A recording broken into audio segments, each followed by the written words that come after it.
Hello दोस्तों, नमस्कार। हमारे यूट्यूब चैनल अर्थ क्लास में आप सभी का स्वागत है। हमने शिक्षक भर्ती यूपी टेट सुपर टेट के लिए मैथ का प्रैक्टिस सेट शुरू किया है, जो हम आपको इस एक वीडियो के माध्यम से 10 क्वेश्चन सॉल्व कराएंगे, वो भी बिना फार्मूला के सॉल्व कराएंगे। अगर आप हमसे जुड़ते हैं, हमारी क्लास को लगातार पढ़ते हैं, हम विश्वास दिलाते हैं कि आप 30 में से 25 क्वेश्चन कर पाएंगे, आराम से कर लेंगे। और सुपर टेट में 20 नंबर का मैथ आता है, जिसमें हम 15 प्लस कर पाएंगे। आपको इतने सरल तरीके से वीडियो के माध्यम से मैथ को सिखाया जाएगा कि आप सवाल को कर पाएंगे। आपने मैथ कभी पढ़ा भी नहीं होगा, पहली बार भी मैथ को पढ़ोगे तो आपको आसानी से समझ में आएगा। अगर आप वीडियो को बार बार देखते हैं, समझते हैं, प्रैक्टिस करते हैं, आपके नंबर ज़रूर ज़्यादा आएंगे। चलते हैं, आज के वीडियो स्टार्ट करते हैं। और आज का हमारा सवाल है, ये लिखा है यूपी टेट 2019 के क्वेश्चन को हमने लिया है प्रैक्टिस में। ये हमारा सवाल है। सवाल कहता है किसी आयताकार खेत का विकर्ण 17 मीटर तथा परिमाप 46 मीटर है, तो खेत का क्षेत्रफल क्या होगा? कैसे ज्ञात करेंगे, समझते हैं। हमें पहले दे रखा है परिमाप, समझते हैं। ये हमने बनाया एक खेत, ये हमने एक खेत बनाया इस आयताकार, ये हमारा एक खेत बन चुका है।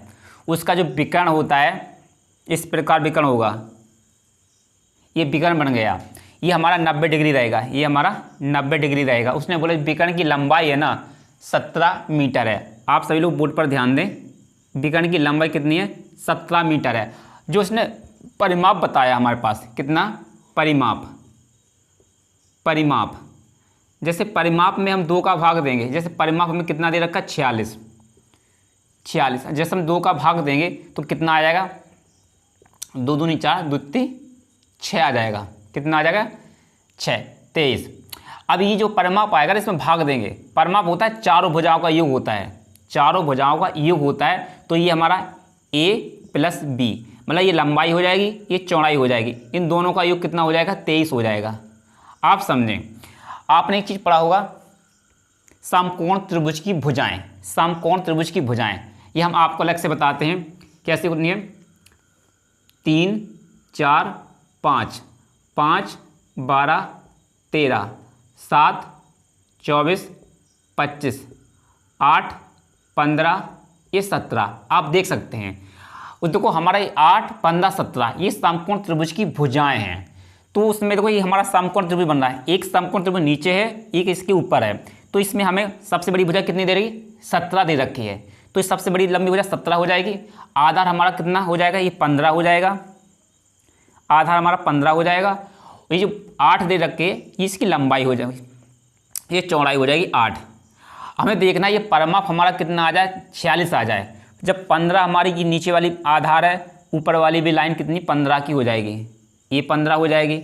ये 8 मीटर है, तो ये बगल वाली भी 8 मीटर हो जाएगी। हम इसका परिमाप बना के देखते हैं कि 46 आता है या नहीं आता। अभी हम परिमाप को लेके ही चलते हैं, इसे छोड़ देते हैं। इतना लेके चलते हैं कि परिमाप हमारे पास कितना है? 46 है। अब परिमाप को नाप लेते हैं। 15 15 कितना? 30 हो जाएगा। 8 दूनी 16, 30 40 46। इसे जोड़ने पर कितना आ रहा है? 46 आ रहा है। इसे जोड़ने पर पूरा 46 आ रहा है। 15 15 30 हो जाएगा। 8 दूनी 16 जोड़ेंगे, 46 बनेगा, जो हमारे परिमाप के बराबर आ रहा है। परिमाप होता है चारों भुजाओं का योग। चारों भुजाओं का योग कितना आ रहा है? 46 आ रहा है। हमारा भी 46 आ रहा है। अब इसका क्षेत्रफल कितना होता है? आयत का क्षेत्रफल होता है, आयत का क्षेत्रफल होता है बराबर लंबाई इंटू चौड़ाई। चौड़ाई कितनी है हमारे पास? जो भी होगी आंसर आ जाएगा। लंबाई कितनी दे रखी है? 8, 15 दे रखी है। चौड़ाई कितनी दे रखी है? 8। कितना हो जाएगा? 15 8 120। ये हमारा आंसर आ जाएगा 120 मीटर स्क्वायर। इस सवाल का ये राइट आंसर हो जाएगा, जो हमारे पहले वाले विकल्प से मैच करता है। हमने क्या किया है? इस त्रिभुज में हमने पाइथागोरस त्रिप्लेट का उपयोग किया है, जो हमारी त्रिप्लेट है। ये हमारा कर्ण, सबसे बड़ी जो भुजा होती है वो कर्ण होती है। ये फिर उसका दूसरा नाम आधार होता है, ये ऊंचाई होती है। आधार हमारा 15 हो गया, ऊंचाई हमारी 8 हो गई, कर्ण हमारा कितना हो गया? ये हमारा हो गया 17। हमने इस आधार पर हमने चारों भुजाओं को निकाल लिया, जो परिमाप के बराबर है। और क्षेत्रफल होता है लंबाई इंटू चौड़ाई। कितना हो जाएगा? 15 8 120 इस सवाल का राइट आंसर हो जाता है। हमने इसमें किसी भी फार्मूले का प्रयोग नहीं किया है। चलते इससे अगले सवाल को सॉल्व। हमारा अगला सवाल है, ध्यान दें सभी लोग। सवाल है, निम्नलिखित में से कौन सा कथन सही है। ये हमें 4 विकल्प दे रखे। सबसे छोटी अभाज्य संख्या 1 है। उसने बोला सबसे छोटी अभाज्य संख्या 1 है। सबसे छोटी अभाज्य संख्या होती है 2। सबसे छोटी अभाज्य संख्या कितनी होती है? 2 होती है। ये कथन गलत है। ये गलत इस आधार पर गलत हो जाता है। ये हमारा हो नहीं सकता। फिर कहता है एक भाज्य संख्या है, विषम हो सकती है। देखो एक का भाग किसी भी संख्या में चला जाएगा। जो एक का भाग किसी संख्या में देंगे चला जाएगा। एक अपने आप में कैसी संख्या है? विषम भी संख्या अपने आप है। तो ये विकल्प हो सकता है। पहले हम तीसरा विकल्प देखते हैं। कोई सम अभाज्य संख्या नहीं है। उसने बोला है कोई सम संख्या है, वो अभाज्य नहीं है। जैसे 2 जो संख्या है ना, 2 पहली संख्या है, सबसे छोटी कैसे है? अभाज्य संख्या है, वो अपने आप में सम है। तो ये वाला विकल्प तो हो नहीं सकता, ये हो नहीं सकता। अब दूसरे नंबर का देखते हैं। तीसरे नंबर ये होता है, चौथे नंबर का विकल्प है, 2 अभाज्य संख्याओं का योगफल सदैव अभाज्य संख्या होता है। उसने बोला है 2 अभाज्य संख्याओं का योगफल सदैव अभाज्य होता है। वैसे तो हमारे पास 2 कोई अभाज्य संख्या लेते हैं। एक हमारे पास 5 भी अभाज्य संख्या है और 7 भी अभाज्य संख्या है। 7 भी अभाज्य संख्या, ये भी अभाज्य है, ये भी अभाज्य है। इन दोनों का योग किसने बोला है? सदैव अभाज्य संख्या होता है। इन दोनों को जोड़ेंगे तो कितना आएगा? 12 तो भाज्य संख्या है। तो ये विकल्प हमारा हो नहीं सकता। इस आधार पर बचा हमारा कौन सा विकल्प? बी विकल्प। इस सवाल का सही आंसर हो जाएगा बी। एक अभाज्य संख्या विषम हो सकती है, ये हमारा सही आंसर हो जाएगा। आप इसे नोट कर ले। हमने चारों विकल्प को एक एक करके आपको बताया है। हमारा अगला सवाल है, ध्यान दें सभी लोग। एक बहुभुज के अंतः एवं बाह्य कोणों का अंतर 60 डिग्री है, तो बहुभुज में भुजाओं की संख्या कितनी है? अब समझते हैं। हमें अंतर दे रखा है। अंतः कोण मतलब बाहरी कोण, दोनों का सम होता है 180 डिग्री। तो एक कोण मान लेंगे हमने, ये हमारा अंदर वाला कोण, ये बाहरी कोण है, ये मतलब हमारा अंदर वाला हो जाता है ए प्लस बी। ये हमारे 2 कोण हैं। इन दोनों कोणों का योग कितना हो जाएगा? 180 डिग्री। अब अंतर दे रखा है हमें 60, तो ये 1 माइनस बी कितना दे रखा है? 60। अब ये प्लस वाला ये माइनस वाला कट जाएगा, ये हो जाएगा 2a बराबर, इसे जोड़ देंगे 0, 8 से 14 की 4, हाँ साल 1 हो जाएगा 2। अब ए का मान कितना निकल के आया? ये निकल के आएगा 120 डिग्री। अब देखो ये हमारा अंतः कोण है 120 डिग्री। अब तो बी जो छोटा कोण होगा वो मतलब बाहरी कोण होगा, तो बी कितना निकल के आएगा हमारे पास? तो 180 में से जब 180 में से 120 जाएगा तो कितना बचेगा? 60 डिग्री बचेगा। 60 डिग्री बचेगा। अब हमें लिखा है भुजाओं की संख्या। भुजाओं की संख्या निकालना है तो बाहरी कोणों का योग होता है, ये होता है बाहरी कोण। कितने अंश का होता है? पूरा बाहरी कोण कितना हो जाएगा? टोटल कितना होता है? बाहरी कोण का योग होता है कुल 360 डिग्री होता है। और हमें बाहरी कोण कितना दे रखा है? 60 डिग्री दे रखा है। तो हम 60 से भाग देंगे, कितनी बार जाएगा? 6 बार जाएगा। तो कितनी भुजा आ गई? 6 भुजा आ गई। भुजाओं की संख्या कितनी है? 6 भुजा हो गई। ये कितनी है? 6 भुजा है, जो हमारे किस विकल्प से मैच करता है? बी वाले विकल्प से मैच करता है। इस सवाल का ये राइट आंसर हो जाता है। एक बार दोबारा समझें। हमारे पास 2 कोण है ए प्लस बी, इनका सम कितना होता है? अंतः कोण और बाहरी कोण का योग होता है 180 डिग्री। अब उसका हमें अंतर दे रखा है ए माइनस बी, ये 60 डिग्री। प्लस माइनस कट जाएगा, ये हो जाएगा 2a बराबर कितना हो जाएगा? 240। तो ए का मान निकला 120 और बी का मान जब 180 से घटेगा तो बी का मान आ जाएगा हमारे पास 60 डिग्री। बाहरी कोण का सम कितना होता है? बाहरी कोण कितने अंश का होता है? टोटल सम कितना होता है? 360 डिग्री। और हमारे पास बाहरी कोण कितना निकल के आया है? 60 डिग्री। 60 का जैसे भाग देंगे 360 में तो कितनी बार आएगा? 6 बार, जो हमारी भुजाओं की संख्या आएगी। जी हमारे पास भुजाओं की संख्या आएगी 6, जो हमारे बी विकल्प से मैच करता है। इस सवाल का राइट आंसर आप इसे नोट कर लें। यहाँ पर ऐसा भी लिख सकते हैं बाहरी कोण, हम लिख सकते हैं बाहरी भुजा या भुजाओं की संख्या। तो सम कितना है? बाहरी कोण का सम कितना है? 360 डिग्री। और हमारा सम कितना है? 60 डिग्री से भाग देंगे तो भुजाओं की संख्या आ गई 6। आप इसे स्क्रीनशॉट करें लिख लें। हमारा अगला सवाल है, सारे क्वेश्चन यूपी टेट 2019 में पूछे गए हैं, उन्हीं क्वेश्चन को हम सॉल्व करा रहे हैं। एक सरल रेखा पर स्थित बिंदुओं की संख्या होती है। ये हमारा सवाल है, किस प्रकार से सॉल्व करना है, किस प्रकार से समझेंगे, समझते हैं। उसने पूछा है कोई, जैसे हमारी कोई एक लाइन है, ये हमारी एक सरल रेखा है, उसने सरल रेखा है, उसने पूछा इस पर कितने बिंदु हो सकते हैं। 0 बिंदु हैं, 2 बिंदु हैं, 1 बिंदु है, असंख्य माने अनंत बिंदु हैं जिन्हें हम गिन नहीं सकते। कोई भी लाइन होगी, आपने बचपन में देखा होगा, इस प्रकार की लाइन डॉट डॉट लाइन होती है, इस प्रकार की लाइन, इस प्रकार की लाइन होती है, डॉट डॉट बना होता है, उस पर फिर हम मार्क करते हैं, एक लाइन बनाते हैं, इस प्रकार की लाइन बनाते हैं। तो इस रेखा को जब मिलाएंगे ना, इस रेखा को हम इस प्रकार से मिलाएंगे तो एक रेखा बन जाएगी। तो ये हम कह सकते हैं जो एक रेखा होती है वो अनेक बिंदुओं से मिलकर बनती है। एक रेखा अनेक बिंदुओं से मिलकर बनी होती है, मिलकर बनती है। तो हम कह सकते हैं एक रेखा पर जो बिंदुओं की संख्या होती है वो असंख्य होती है। कितनी होती है? असंख्य होती है।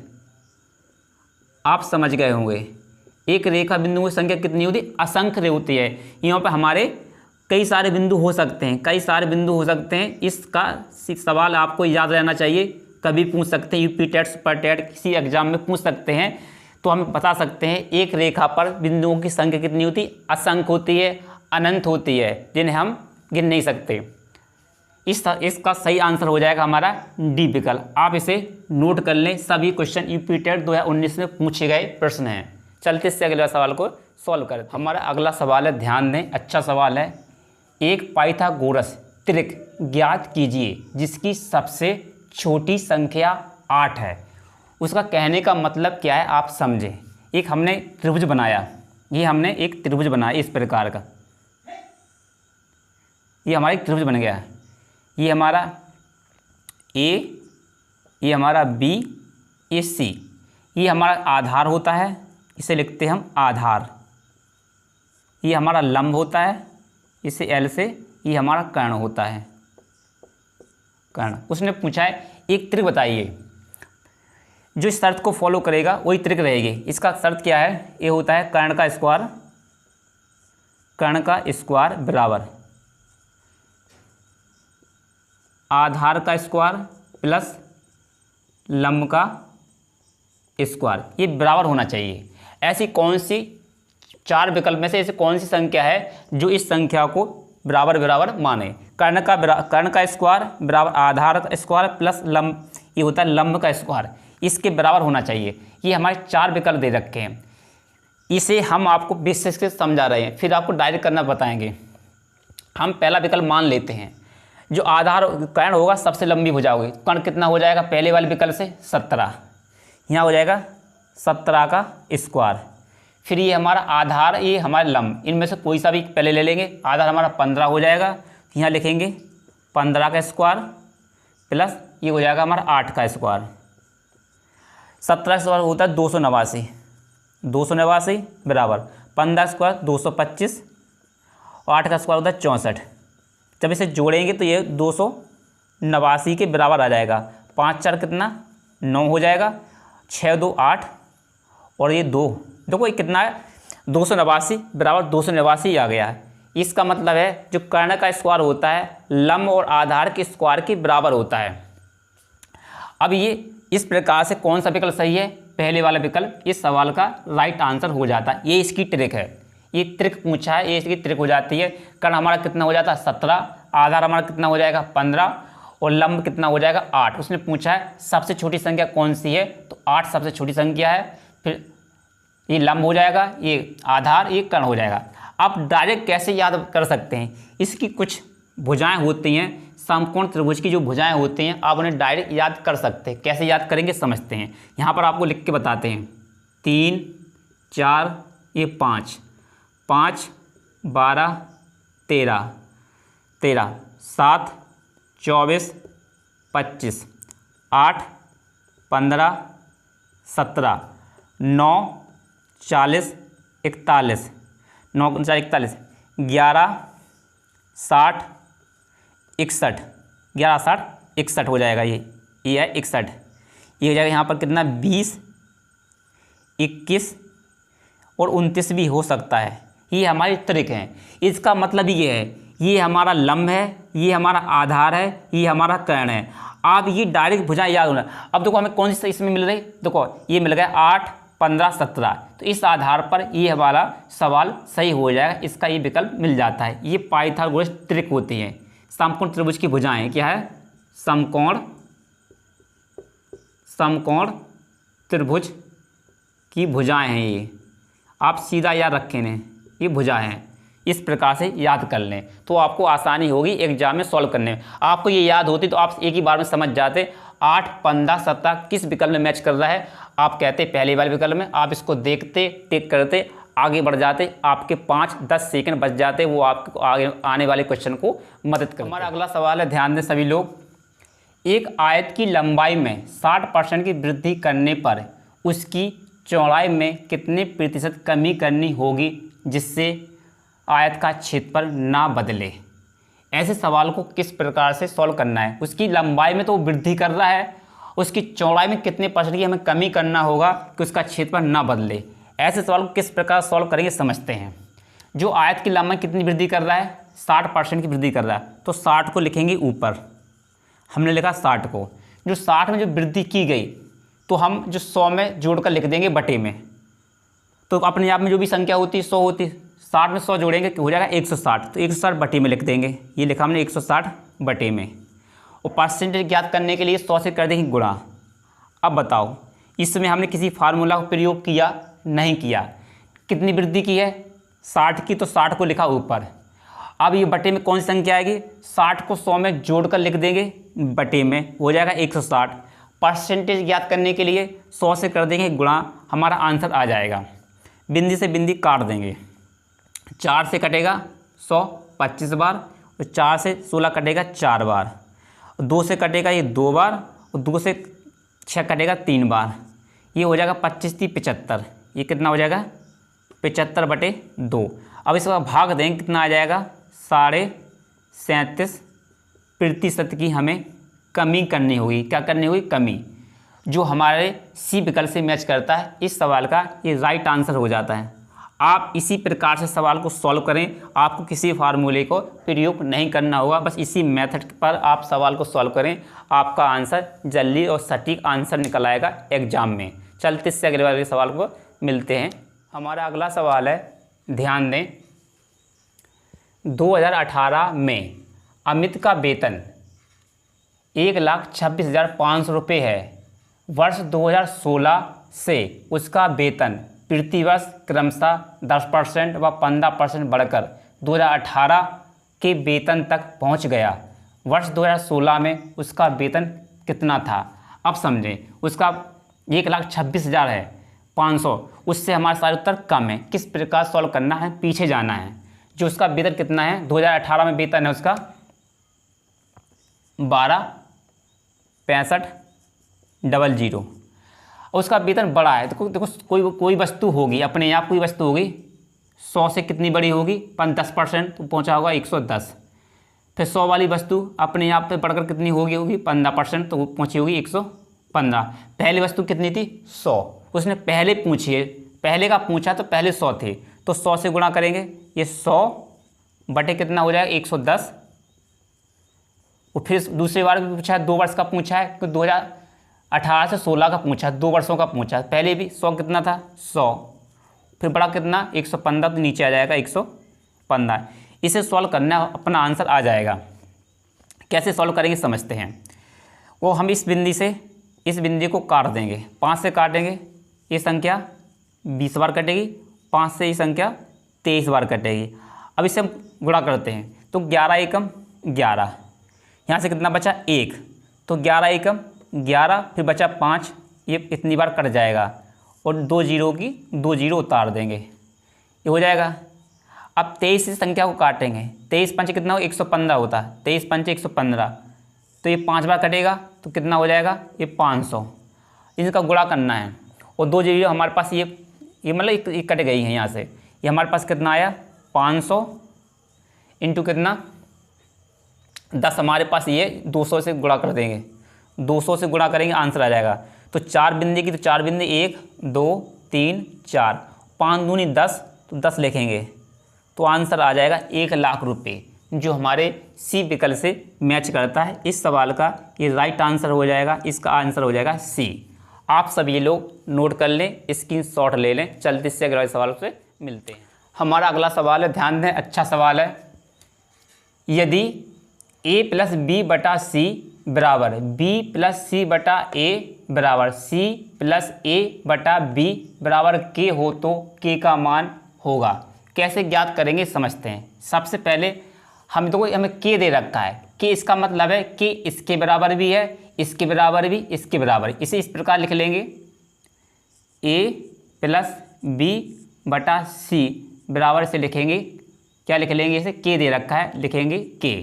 जब इसे सॉल्व करेंगे क्या आएगा, a + b बराबर c k आ जाएगा। इसे हमने इसे सॉल्व कर लिया। इस वाले हिस्से को लिखते हैं b + c/a बराबर k दे रखा है। जब इसे सॉल्व करेंगे तो b + c बराबर आ जाएगा a k। हमने इसे सॉल्व कर लिया है। इसे सॉल्व करते हैं, c + a/b बराबर k, तो ये हो जाएगा c + a बराबर हो जाएगा b k।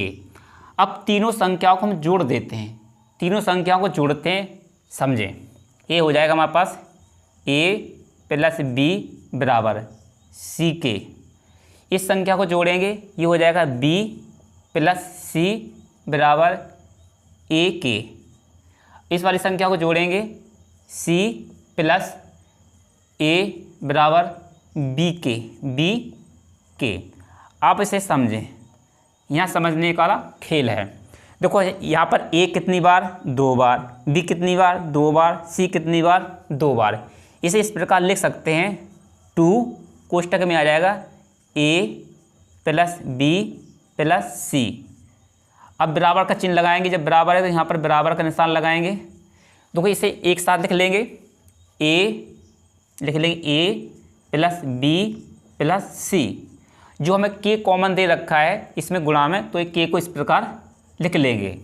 आप देख सकते हैं a + b + c यहाँ पर भी कॉमन है, a + b + c यहाँ पर कॉमन है। ये इस संख्या से कट जाएगा। हमारे पास क्या बचा, 2 बचा, किसके बराबर में, k के बराबर में। तो k का मान कितना हो जाएगा हमारे हिसाब से 2, जो किस विकल्प से मैच करता है, पहले वाले विकल्प से मैच करता है। इस सवाल का राइट आंसर हो जाता है k का मान 2, विकल्प हमारा पहला वाला सही है। आप इसे नोट कर लें, स्क्रीनशॉट भी ले लें। हमारा अगला सवाल है, ध्यान दें। एक भिन्न का हर अंश के दुगने से 1 अधिक है। अंश में 2 जोड़ने और हर में 3 घटाने पर संख्या 1 प्राप्त होती है। मूल भिन्न ज्ञात कीजिए। ऐसे सवालों को हम किस प्रकार करेंगे, सबसे अच्छा रहेगा हम विकल्प के माध्यम से सवाल को सॉल्व करेंगे तो आंसर सबसे जल्दी और सटीक निकल आएगा। किस प्रकार से सॉल्व करना है अब समझते हैं। उसने बोला है एक भिन्न का हर जो है अंश के दुगने से 1 अधिक है। देखो जो हर है ना, ये इसके अधिक है नहीं, ये तो बहुत ज़्यादा है, ये तो बहुत ज़्यादा हो जाएगा। अब दूसरा देखते हैं, जो हर है ना अंश के दुगने से 1 अधिक है, इसका दुगना कितना है, इसका दुगना है 4 और 1 जोड़ा 1 ज़्यादा है। ये मतलब इस बात को फॉलो करता है। ये हमारा हो नहीं सकता है, ये हमारा हो सकता है। अब देखो इसके दुगने से इसके एक का दुगना 1 अधिक है, ये भी हो सकता है, ये भी। अब सवाल को सॉल्व करके देखते हैं। उसने बोला है, उसने क्या बोला, अंश में 2 जोड़ने पर, इसका अंश कितना 2, इसमें हम 2 में 2 जोड़ेंगे। उसने बोला हर में 3 घटाने पर, 5 में से 3 घटाएंगे, हमें कितना मिलना चाहिए, 1 प्राप्त होना चाहिए। कितना होना चाहिए, 1 प्राप्त होता है। ये कितना हो जाएगा, 4 हो जाएगा। यहाँ से कितना जाएगा, बचेगा 2। अब 2 का भाग हम 4 में देंगे, 2 का भाग जब हम 4 में देंगे कितना मिलेगा हमें, 2। यहाँ वो कह रहा है हमें 1 प्राप्त होना चाहिए, हमारा उत्तर कह रहा है 2 प्राप्त हो रहा है, तो हमारा ये वाला विकल्प नहीं होगा, इसे हम छोड़ देंगे। अब हम तीसरे नंबर का विकल्प लेंगे। अब समझें, उसने ये बोला है अंश में 2 जोड़ने पर, इसमें हम 2 जोड़ देंगे, हर में 3 घटाने पर। अगर हम इसमें 1 में कितना 2 जोड़ेंगे, जोड़ सकते हैं। हर कितना दे रहा है 3, और 3 में 3 घटाने पर इसमें 3 घटा देंगे तो हमारे पास क्या बचेगा, ऊपर बचेगा 3, नीचे बचेगा 0। ये तो हमारा और हो ही नहीं सकता, ये सवाल हमारा विकल्प नहीं है, इसे छोड़ देंगे।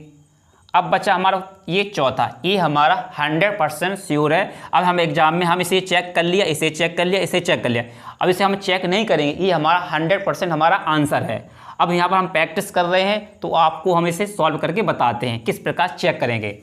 उसने बोला है अंश में 2 जोड़ने पर, इसमें हम 2 जोड़ेंगे, हमारे पास कितना 4, 4 में जोड़ेंगे 2। उसने हर में 3 घटाने पर, हमारा हर कितना है 9, 9 में से हम 3 घटाएंगे तो इसे सॉल्व करने में कितना ऊपर आएगा 6, और 9 में से 3 जाएगा बचेगा 6, और 6 का भाग 6 में देंगे, कितना प्राप्त होगा हमें 1 प्राप्त होगा। वो भी यही बोल रहा है घटाने पर हमें 1 प्राप्त होता है। यहाँ पर हमने जब भाग दिया, घटाया, इसमें 2 जोड़ा और इसमें 3 घटाया, तो हमें कितना प्राप्त होगा 1। तो हमारा विकल्प कौन सा सही है, डी विकल्प सही है। इस सवाल का ये राइट आंसर हो जाता है। आप सभी लोग इसे नोट कर लें, स्क्रीनशॉट ले लें। चलते इससे अगले सवाल पर। हमारा अगला सवाल है, ध्यान दें सभी लोग। 2 संख्याओं का महत्तम समावर्तक 6 तथा लघुत्तम समावर्तक 432 है। यदि एक संख्या 48 है तो दूसरी संख्या क्या है, दूसरी संख्या निकालना है। कैसे निकालेंगे समझते हैं। इसका एक फार्मूला होता है, समझें। LCM इंटू H, ये होता है HCF, बराबर होता है पहली संख्या इंटू दूसरी संख्या। इसमें हम मान रखेंगे, हमारा आंसर निकल आएगा। आप सभी को नोट कर लें से फार्मूले को। एलसीएम कितना दे रखा है 432, यहाँ लिखेंगे 432। एचसीएफ कितना दे रखा है 6, पहली संख्या दे रखी है हमें 48, दूसरी संख्या निकालना तो हम दूसरी संख्या को दूसरी संख्या लिख लेते हैं। 6 से कितनी बार कटेगा, 6 से कितनी कटेगा 6, ये कटेगा 8 बार। ये संख्या कितनी बार कटेगा 8 बार कटेगा।